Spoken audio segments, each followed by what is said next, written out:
5, 4, 3, 2, 1, 0.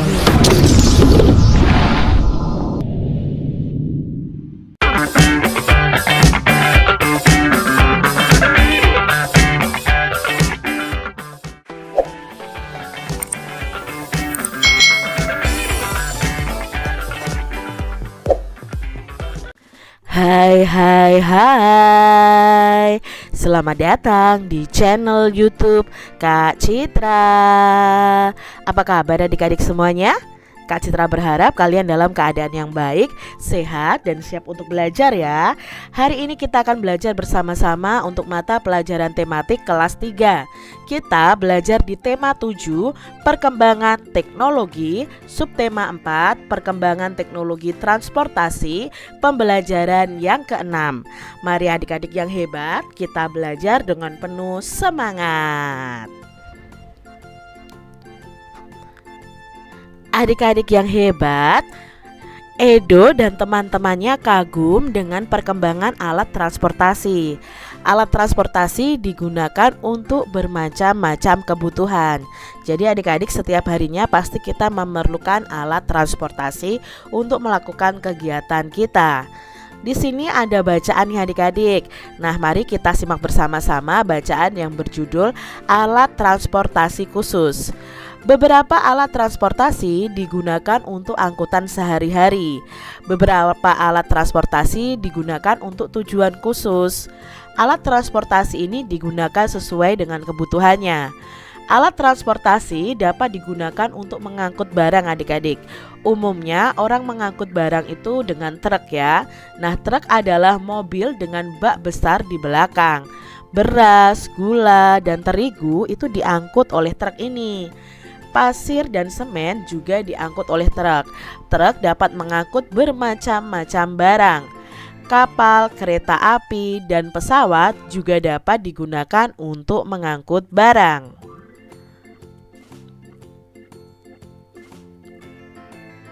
Mobil ambulans. Mobil ambulans ini digunakan untuk mengangkut orang sakit. Di dalam mobil ambulans adik-adik itu ada alat-alat kesehatan.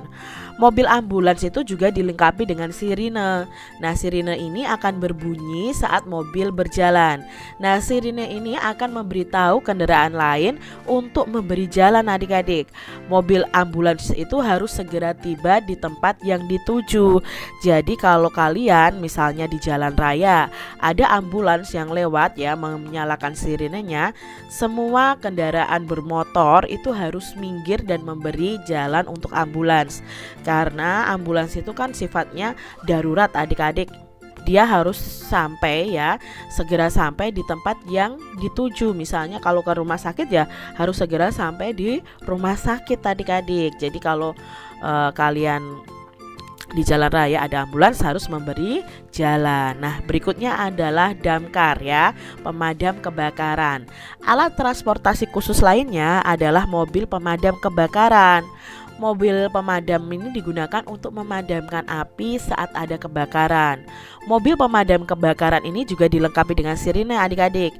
Kita harus memberi jalan jika mobil pemadam kebakaran itu lewat. Nah, masih banyak lagi jenis alat transportasi khusus lainnya. Pelajari lagi macam-macam alat transportasi khusus. Nah, bersyukurlah dan berterima kasihlah kepada orang-orang yang menciptakan alat transportasi. Dengan alat transportasi ini membuat hidup kita itu menjadi lebih mudah adik-adik. Ya, bersyukur sekali kita memiliki sarana transportasi. Nah, adik-adik sudah belajar nih tentang alat transportasi khusus. Alat transportasi khusus apa saja yang kamu ketahui dan apa manfaatnya? Kalau tadi ya ada ambulans dan mobil pemadam kebakaran, lalu ada truk juga ya. Nah, adik-adik, kita sudah mengenal nih bermacam-macam alat transportasi. Kita akan pilih salah satu alat transportasi yang kamu suka ya. Kapan kamu terakhir menggunakannya dan apa manfaatnya untukmu. Jadi kalian tuliskan nih apa alat transportasi yang kamu suka, lalu kapan kamu terakhir menggunakannya dan apa manfaatnya untukmu. Nah, adik-adik, di sini Ayah Siti sedang mengendarai mobil di jalan raya. Tiba-tiba terdengar sirine ambulans. Siti mengingatkan ayah, ayah menepi dan memberi jalan untuk ambulans. Ayah menghormati dan menghargai orang yang sakit ya. Karena kan orang yang sakit ini harus segera sampai ke rumah sakit adik-adik. Orang yang sakit harus segera ditolong. Nah, pernahkah adik-adik melihat ambulans yang membunyikan sirine di jalan raya? Apakah semua mobil dan motor itu menepi seperti mobil Ayah Siti? Apa yang seharusnya dilakukan oleh mobil-mobil itu adik-adik? Nah, mari kita diskusikan pengalaman ini dengan teman-teman kita. Nah, ambulans merupakan kendaraan khusus yang digunakan untuk membawa orang sakit. Orang sakit itu harus segera ditolong. Nah, sebagai pengguna jalan harus menghormati orang yang sedang sakit dengan cara memberi jalan untuk ambulans bisa lewat. Adik-adik, ambulans dan mobil pemadam kebakaran itu adalah alat transportasi. Apa yang harus dan tidak boleh dilakukan oleh pengendara mobil lain ketika mobil itu membunyikan sirine? Nah, di sini adik-adik, ya, yang harus dilakukan mobil lain, misalnya ada ambulans dan mobil pemadam kebakaran membunyikan sirine, yang harus dilakukan mobil lain adalah segera memberikan jalan atau mobil itu menepi, dan jika ambulans telah lewat baru kembali pada barisan semula. Yang tidak boleh dilakukan oleh mobil lain adalah tetap berada di jalur lalu lintas dan tidak memberikan jalan untuk ambulans. Itu juga tidak boleh adik-adik. Begitu juga dengan pemadam kebakaran ya. Kita harus segera menepi, lalu memberikan jalan ya, baru nanti kembali pada barisan semula lagi. Nah, yang tidak boleh dilakukan ya sama ya, menghalang-halangi pemadam kebakaran untuk lewat itu juga tidak boleh. Adik-adik, di dalam mobil ambulans ada tempat tidur untuk orang sakit. Nah, jika panjang mobil ambulans adalah 250 cm dan lebarnya 150 cm, berapa ukuran tempat tidur yang bisa dimasukkan ke ambulans? Nah, buatlah dua kemungkinan ukuran tempat tidurnya. Nah, di sini kita sebelum mencari berapa sih kemungkinan panjang dan lebar dari tempat tidurnya, kita cari tahu dulu keliling ya dari mobil ambulans ini. Nah, Kak Cira umpamakan mobil ambulansnya ini berbentuk persegi panjang. Panjangnya 250 cm dan lebarnya 150 cm. Maka keliling dari ambulans itu adalah 250 cm ditambah 150 cm ditambah 250 cm ditambah 150 cm. Maka keliling ambulans itu adalah 800 cm. Jadi kalau keliling ambulannya 800 cm, supaya tempat tidurnya itu bisa masuk ke dalam ambulans, maka keliling dari tempat tidur itu harus kurang dari 800 cm. Misalnya nih adik-adik ya, karena keliling ambulans adalah 800 cm, maka keliling tempat tidurnya harus kurang dari 800 cm dan panjangnya itu kurang dari 250 dan lebarnya kurang dari 150.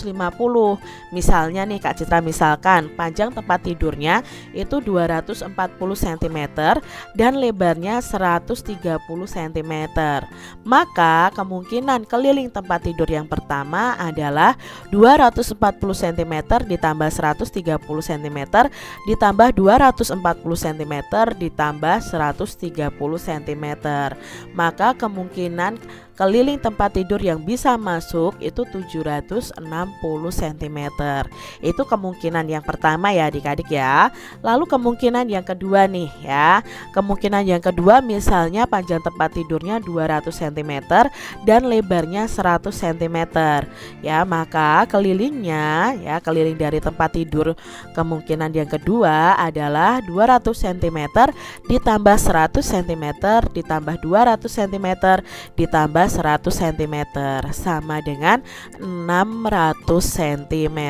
Itu dua kemungkinan keliling tempat tidur yang bisa masuk ke dalam ambulans. Kalian bisa kok mencari atau menentukan panjang dan lebarnya berbeda, boleh, asalkan di bawah kelilingnya itu di bawah 800 cm. Adik-adik, buatlah sebuah bangun datar nih, lalu tentukan ukuran sisi-sisinya dan hitunglah kelilingnya. Di sini Kak Citra akan berikan dua contoh. Misalnya persegi panjang ini ya, panjangnya 30 cm, lebarnya 15 cm. Maka kelilingnya itu 30 ditambah 15 ditambah 30 ditambah 15 itu sama dengan 90 cm. Lalu contoh yang kedua, Kak Citra menggambarkan sebuah persegi 5 ya. Segi 5 ini panjang sisinya 10 cm semua. Maka kelilingnya itu 10 cm ditambah 10 cm ditambah 10 ditambah 10 dan ditambah 10. Maka keliling segi 5 ini adalah 50 cm. Ini hanya contoh dari Kak Citra. Kalian bisa menggambarkan bangun lain ya, kalian tentukan panjangnya dulu, panjang sisinya, baru kalian hitung kelilingnya. Demikian tadi adik-adik pembahasan kita di tema 7, subtema 4 pembelajaran yang ke-6. Semoga video pembelajaran ini bermanfaat ya untuk adik-adik semuanya. Dan sampai jumpa lagi di video pembelajaran Kak Citra selanjutnya. Tuhan memberkati. Jangan lupa tekan tombol subscribe, lalu tekan loncengnya, tekan juga tombol like, lalu share ke media sosial kalian. Jangan lupa untuk ikuti media sosial Kak Citra. Terima kasih.